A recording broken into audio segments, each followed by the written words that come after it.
あの日僕の心は音もなく崩れ去ったもう色さえ見えない明日へと沈む Yo, what up guys, it's Sontj back again to review episode 5 of My Hero Academia.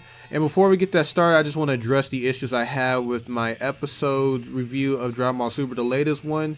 And my friend Kendall wanted to do a collaboration, so we tried it out. It was my first time using Skype and trying to record it, and the audio is very quaky and just not that good and not the quality that we're used to, but hopefully y'all still enjoyed it. I know it's 2 dislikes on there, but hey, it comes with the territory. And me and Kendall will work better if we do collaborations, reviews again, or discussions that have better commentary and better audio. And also, I'm sorry if it sounds cringy because Kendall's more used to my jokative, loud persona in video gaming, not my serious, like, reviewish type style with discussions and reviews.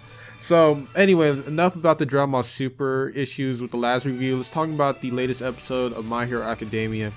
And it starts off with Deku, because I'm going to call him Deku now instead of Izuku, because everyone's calling him Deku. It starts with Deku about to leave for school, and his mother's telling him that you're so cool. And is it just me, or his mother's gotten really big? I probably haven't noticed, but I remember her being a lot skinnier. But hey, I guess because over the years, she's just gotten bigger. And it's pretty much telling how exclusive this UA high school is. And Deku's worried about Katsukuri and Tenya, but he realizes they're in his class, but he's freaking out, right? And Tenya's like praising him because he was underestimating the entire time.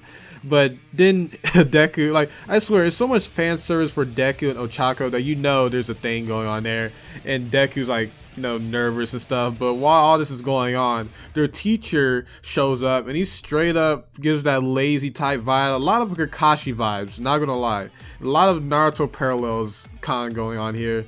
And we figure out that All Might and Eraser are like enemies because Eraser likes to be in the hero in the darkness, and All Might likes to be the hero in the light kind of thing. And Eraser's a very hard teacher, and right off the bat, the first day of school, he starts off this test as testing everyone's abilities with their quirks. And it's pretty much Deku's in a very bad situation because All Might told him that Deku doesn't know how to use his powers. He only knows how to use 100% of it and 0% of it. So it's either 0 to 100 or 100 to a 0 with Deku right now. And pretty much All Might's telling him, like, you are going to be the passing torch, because we figure out that the more powerful Deku gets, the less powerful All Might gets, and he fades away. So he says that's depressing, but hey, that's what happens. So throughout this entire episode, it's showing off everyone's abilities, Katsukuri's ability with his destruction powers, Choko's, Tenya's, naming off a lot of character development and naming off everyone's abilities. In this entire episode, Deku's worried how is he going to pull this off. And right before he has the moment to show off his abilities, Eraserhead is like testing him a little bit and erased his powers, because that's his ability. He's able to erase powers. I don't know the extent of this. I don't know, like, this seems very hacks, but it's got to be some limitation or something going on with that power, because I don't think he can erase All Might's power.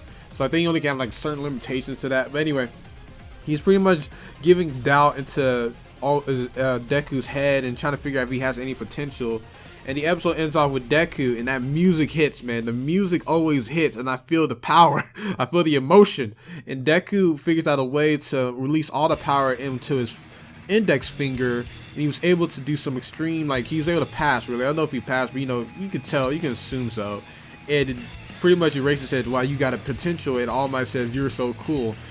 And that's pretty much it in a nutshell, in a very condensed nutshell. For the overall episode and story progression, I think it does a great job with the character development of Deku. I think there's a good, easy character development, because if he would have learned how to do this so fast within a day, because they said it wasn't going to be overnight, that it would have been kind of wonky. But I think they did a great job with execution. I'm trying to figure out a way to keep Deku not pretty much destroying himself, because Eraserhead even said that with these powers you can't be a hero, because every time you use them you're going to need someone to save you. So they did a great job of figuring out ways for Deku to still learn his abilities very slowly. Katsukuri is still a lot of rival things going on with him, and he wants to because he didn't see Deku release his power, because Tenya had to tell him that Deku has powers, and Katsukuri was surprised. And there's a lot of fan service with the whole idea of, you know, Ochako being the Hanata or Hime type to Deku, And in the preview for the next episode, episode 6, you can tell just in the narrations how those two interact with each other, which is really cool.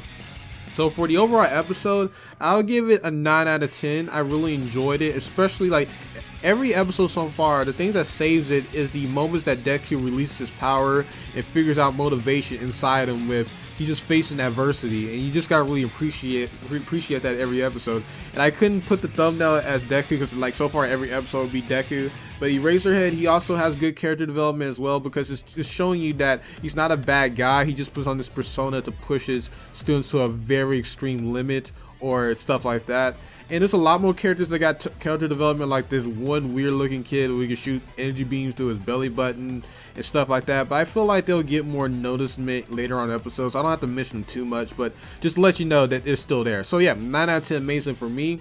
I'm excited for the next episode. Looks like it's going to be Deku and Kasukui, and it's going to be more showing of their background and relationship there. So pretty excited for that.